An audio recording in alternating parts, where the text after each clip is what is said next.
صدق اللہ العظیم۔ معزز سامعین کرام، جیسا کہ آپ کو معلوم ہے، دنیا میں ایک واحد جماعت ہے جس کا نام ہے تبلیغی جماعت، جس نے دنیا کے اندر انقلاب برپا کیا۔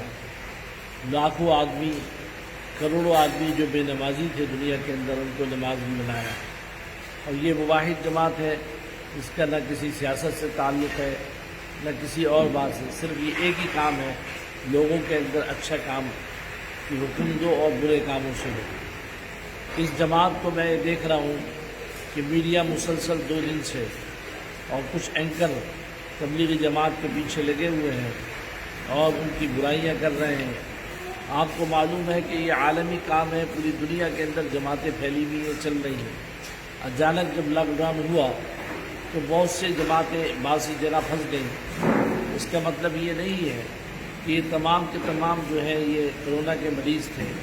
ایک سازش کے تحت دعوت و تبلیغ کو بدنام کیا جا رہا ہے اور دعوت و تبلیغ میں چلنے والوں کو رسوا کیا جا رہا ہے اور ہر اعتبار سے ان کی ذلت کی جا رہی ہے۔ میں حکومت پاکستان اور تمام میڈیا سے اپیل کرتا ہوں کہ وہ اپنے اس رویے کو تبدیل کریں، جس سے کہ لاکھوں کروڑوں مسلمانوں کی دل آزاری ہو رہی ہے۔ اور اگر بصورت یہ نہ کیا تو پھر ہم اس بات پر مجبور ہوں گے کہ دعوت و تبلیغ والوں کو کہیں کہ ان کے لیے ہر قسم کی بددعا کریں جو اس کام سے باز نہیں آتے۔ میں سمجھتا ہوں کہ حکومت وقت کو تبلیغی جماعت کا نام لے کر اس طرح بدنام کرنے سے روکا جائے، اور اگر نہ روکا تو اس کے نقصانات کی ذمہ داری حکومت ہی بنتی ہے۔